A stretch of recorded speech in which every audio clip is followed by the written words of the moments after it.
Biz millet olarak değil son asrın emin olun araştırıldığı zaman son 6-7 asrın en büyük depremini yaşadık. Bizatihi ben de yaşadım. En güvendiğimiz evlerimize korkarak girecek bir afet yaşadık. Yani bu aşamada gerçekten milletimize geçmiş olsun diyoruz.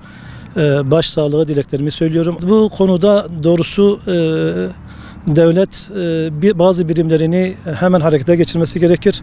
Milli Eğitim Bakanlığı, İçişleri Bakanlığı, Sağlık Bakanlığı, Aile ve Sosyal Politikalar Bakanlığı ve bunun dışında yükseköğretim kurumları, Diyanet İşleri Başkanlığı özellikle bu konuda tüm imkanlarını seferber edip depremden dolayı strese giren, kaygı, korku yaşayan, endişe yaşayan insanlarımıza ve özellikle de çocuklarımıza destek olma konusunda seferber olması gerekir. Evet, depremi milletimiz bir ölçüde az veya çok herkes bir ölçüde yaşadı. Birileri enkazdan çıktı, birileri onlara yardım etme amacıyla onların durumlarına vakıf oldu. Birileri ekran başlarında tamamen onların yaşadığı o afeti iliklerine kadar ekran başlarında hissetti. Dolayısıyla da biz millet olarak bu son afeti, depremi az veya çok toplum olarak hepimiz yaşadık. Tabii ki bu süreçte her insanın kendine yönelik bir karakteri var, bir yapısı, bir fıtratı var. Özellikle çocuklarımızla ilgili yaklaşımda bulunurken her çocuğumuza, yani depremi bizzat yaşayan, enkazın altından çıkan veya ekranları başında durumu seyreden her çocuğun kendine göre bir durumu vardır. Her çocuğu kendi özel durumuyla değerlendirmek gerekir. Biliyorsunuz okullar açılacak. Aşamalı olarak depremde, özellikle deprem bölgesinde yaşanan durumlar. Biz burada tabii şunu dikkat edilmesi gerektiğini söylüyoruz. Yapılması gerekenlerle ilgili. Öncelikle çocuklarla muhatap olacak, öğrencilerimizle muhatap olacak öğretmenlerimizin bu konuda kendilerini donanımlı hale getirmelerini istiyoruz. Öğrencilerle nasıl iletişim kurmaları gerekir?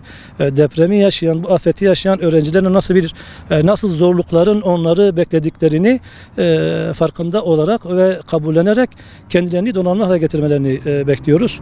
Okul başladığı zaman öğrencilerimiz, her öğrenci çok farklı tepkiler gösterebilir. Belki bu stresten, kaygıdan, korkudan dolayı bazı öğrenciler çok fazla hareketlilik içerisinde, bazıları içe kapanık olabilir, bazıları çok farklı tepkiler gösterebilir.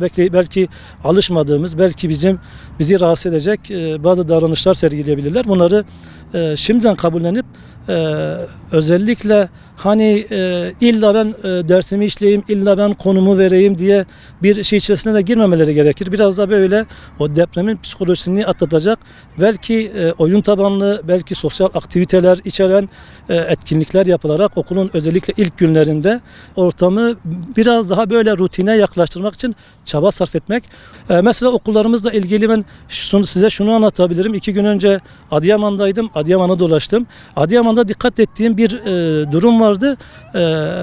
Yıkık, enkaz o kadar olmasına rağmen okullarımız hemen hemen hepsi ayaktaydı, sağlamdı ve herhangi bir şey olmamıştı. Dolayısıyla okullarımızın zarar görmediğini öğrencilerimize eğer biz medya üzerinden, ekranlar üzerinden gösterebilirsek o güven duygusunu okuldaki sürecin güven oluşturma sürecini duygusunu aşılayabiliriz. Yetkililer, özellikle Milli Eğitim Bakanlığı şuna dikkat etmeleri gerekir.